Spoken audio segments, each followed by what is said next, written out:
वैदिक संस्कृति के अध्येता डॉक्टर अरुण कुमार जायसवाल जी, नमस्कार। नमस्कार।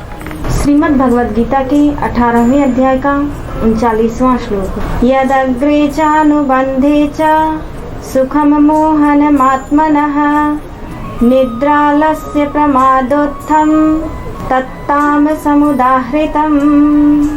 जो सुख भोग काल में तथा परिणाम में भी आत्मा को मोहित करने वाला है, वह निद्रा, आलस्य और प्रमाद से उत्पन्न सुख तामस कहा गया है। एक प्रश्न है कि तामसिक सुख किस प्रकार का होता है? साथ ही हमें यह भी बताएं कि अधिक निद्रा, सुस्ती या मोह क्या इसी सुख के अंतर्गत आते हैं? एक बात और है कि मनुष्य एक ही स्थिति में पड़े रहता है, क्या इससे उसका विकास संभव है?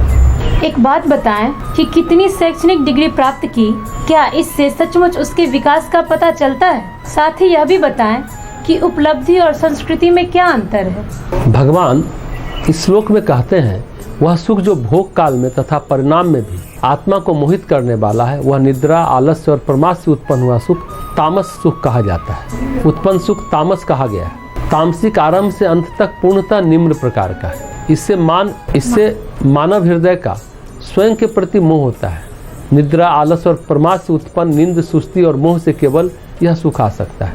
ऐसा सुख तामसिक है। मोहवश, अज्ञानवश हम किसी को कष्ट देकर सुख प्राप्त करें, तामसिक सुख है। तो 3 प्रकार के सुख होते हैं, चाहे हम अंदर देखें या अपने चारों ओर देखें।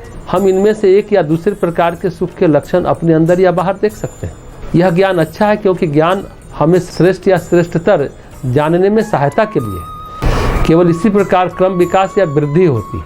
एक ही स्थिति में बने रहना आवश्यक नहीं है। हृदय कुछ न कुछ उच्चतर या उससे उच्चतर होता है। एक मनुष्य को चाहिए उच्च से उच्चतर जाना। उपनिषद में एक ही नाद है, चरय वेति चरय वेति, आगे बढ़ो आगे बढ़ो, रुकिए मत, एक ही स्तर पर आरूढ़ मत होइए। वेदांत यही चेतावनी देता है, उत्तिष्ठा जागृता, उठो जागो। स्वामी रामकृष्ण भी कहते थे, आगे चलो आगे चलो, एक स्तर पर मत रुको। जब भारत में हम वानप्रस्थ की बात करते हैं तो इसका क्या अर्थ होता है? आगे बढ़ो आगे बढ़ो। हम धन कमाने में व्यस्त रहे, जीवन का सुख भोगने में, नाम और प्रसिद्धि कमाने में और पारिवारिक जीवन व्यतीत करने में, आदि आदि में यह सब सुंदर रहा, लेकिन हमें इसे बहुत देर तक जारी नहीं रखना चाहिए। एक समय आता है जब हमें स्वयं को रुको कहना होता है। कुछ और भी श्रेष्ठ स्तर के लिए चलने के लिए ठहराव जरूरी है। कार्ल यूंग जैसे व्यक्ति से बहुत अधिक स्वीकार करते हैं। अपनी पुस्तक आत्मा की खोज में आधुनिक मानव, modern man in search of soul में कहते हैं, क्या हमें अनंत रूप से आंतरिक स्तर पर धनोपार्जन और सुख प्राप्ति जारी रखनी चाहिए? हमें कभी न कभी उसे रोकने में सक्षम होना चाहिए, जिससे कि आंतरिक विकास हो सके। इस संघर्ष के अंतर्गत आंतरिक विकास की हमने उपेक्षा की है, लेकिन अब हमें यह करना है। युंग सांसारिक उपार्जन को उपलब्धि कहते हैं और आंतरिक विकास को संस्कृति कहते हैं। बहुत महत्वपूर्ण बात है। कितनी शैक्षिक डिग्री किसने प्राप्त की, वह उपलब्धि है। वास्तविक संस्कृति आंतरिक है, वास्तविक विकास आंतरिक है। कितना धन उसने दान किया, कितने पुरस्कार उसने जीते, ये उपलब्धियां हैं। ये भी अच्छी बात है, लेकिन इससे बहुत अधिक जारी मत रखिए। वह एक सुंदर विचार प्रस्तुत करते हैं। उपलब्धि मानव जीवन के दोपहर तक के लिए है। महत्वपूर्ण बात है, वे जीवन को 2 भागों में विभक्त करते हैं, दोपहर से पहले और दोपहर के बाद।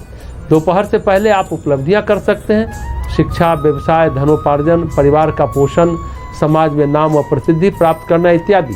ये सब क्या है? उपलब्धियां हैं। फिर जीवन के दोपहर के बाद का समय आता है। दोपहर के बाद इसे जारी मत रखिए, ऐसा वो कहते हैं। वे लोगों को चेतावनी देते हैं, दोपहर के पहले के दर्शन को अगर दोपहर के बाद भी जारी रखते हैं, वो इसके लिए एक ऊंचा मूल्य चुकाने को बाध्य है, अर्थात व्यक्तित्व का ह्रास। व्यक्तित्व छोटा से छोटा होता चला जाता है, मानवीय विकास संकुचित होता जाता है। बहुत अधिक विकास हो सकता था। भारतीय दार्शनिकों ने भी यही बात कही है, कुछ भी है नहीं है, बस उसे समाप्त करना है, बिना अवरुद्ध हुए आगे बढ़ना है। जीवन के किसी स्तर को हेतु दृष्टि से नहीं देखना है। जब हम बड़े हो जाते हैं तो बचपन के जीवन को हेतु दृष्टि से नहीं देखते हैं। उस समय वह सुंदर था, लेकिन अब वह सुंदर नहीं है, क्योंकि स्त्री या पुरुष प्रौढ़ हो जाने पर भी बच्चा बना रहे, यह उचित नहीं है। फिर दूसरे प्रकार का विकास आना चाहिए जीवन के दूसरे सोपान पर। यही इस आवाहन का अभिप्राय है, आगे बढ़े। मान लीजिए आगे बढ़ने की इस आह्वान को हम नहीं सुनते तो हम किनारे के रेत पर एक और फेंक दिए जाएंगे। जीवन का प्रवाह हमारे बिना चलता रहेगा। आधुनिक साहित्य और जीवन में फ्रस्ट्रेशन, कुंठा। नैराश्य शब्द बार बार आता है। नैराश्य से कुंठा क्यों? क्योंकि वही हम बने रह गए जिसे हमें पीछे छोड़ देना चाहिए था। जो हमने पहले किया था उसके अतिरिक्त जीवन और कुछ करने के लिए भी है, क्योंकि हमने उसे जारी रखा। हम उच्चतर के लिए अयोग्य हो गए, लेकिन जीवन प्रवाह हमें रेत पर एक और फेंकता रहा और यह क्रम चलता रहा। जिस प्रकार लहरें वस्तुओं को किनारे की ओर फेंक देती है, ठीक उसी तरह ऐसे लोगों के साथ होता है। और नैराश्य तभी आता है जब हम जीवन में प्रगति जारी नहीं रखते और किसी एक स्तर पर अवरुद्ध हो जाते हैं। जीवन अवरुद्ध होकर रुकना नहीं चाहिए, अपितु यह जारी रहना चाहिए। इस प्रकार हम नदी के तट पर बने हर सूखे पोखर के समान हो जाते हैं, जबकि नदी समुद्र की ओर प्रवाहित हो रही है। संसार शब्द ऐन्द्रिक स्तर पर अवरुद्ध होने का द्योतक है। संसारी मत बनिए का अर्थ है कि हमें अवरुद्ध नहीं होना चाहिए। इसका अर्थ यह नहीं है कि हमारा घर नहीं होना चाहिए, पत्नी पति या बच्चे नहीं होना चाहिए। नहीं, यह सब होना चाहिए, लेकिन रुकिए मत। हमें स्वयं के प्रश्न का उत्तर खोजना चाहिए। आगे क्या, आगे क्या? शंकराचार्य की भाषा में ततः किम, ततः किम। शंकराचार्य के प्रसिद्ध गीत में भी आता है, हमारे पास कैसा भी मन हो, यदि वह स्वस्थ है तो प्रश्न करेगा ततः किम, ततः किम। आगे क्या, आगे क्या? अगर हम मन को दबा लें, यह प्रश्न नहीं करेगा। स्वस्थ मन को यह प्रश्न करना चाहिए। एक बच्चे की भांति खिलौने से खेल रहा हूँ और मन कहता है ततः किम, आगे क्या? फिर बच्चा बड़ा होता है, माँ मुझे एक पुस्तक चाहिए, माँ मैं स्कूल जाना चाहता हूँ। इसका अर्थ है बच्चे ने उच्चतर विकास की ओर पहला कदम बढ़ा लिया। अगर बच्चों में इसे दबा दिया जाए तो बच्चा अर्ध विकसित या बहुत कम विकसित रह जाएगा। कोई बच्चा ऐसा नहीं होना चाहिए। इसलिए वेदांत श्रेष्ठता की खोज में हमें मनुष्य के रूप में देखता है। एक श्रेष्ठता दूसरी श्रेष्ठता को स्थान देते हुए तीसरी श्रेष्ठता की ओर आगे बढ़ता है। पैसा कमा लिया यह बुरी बात नहीं है, नहीं है, पर वहीं रुके नहीं, आगे बढ़े, आंतरिक विकास करें। इसी तरह और आगे मानव विकास का यही अर्थ। अतः 3 गुणों की दृष्टि से सुख का यह विवरण समाज के लिए अत्यावश्यक है, विशेषकर भारत में जो अभी अवरोधकारी उपभोक्ता संस्कृति में बहुत अधिक घुसा हुआ है। बहुत अधिक उपभोक्तावाद व्याप्त है।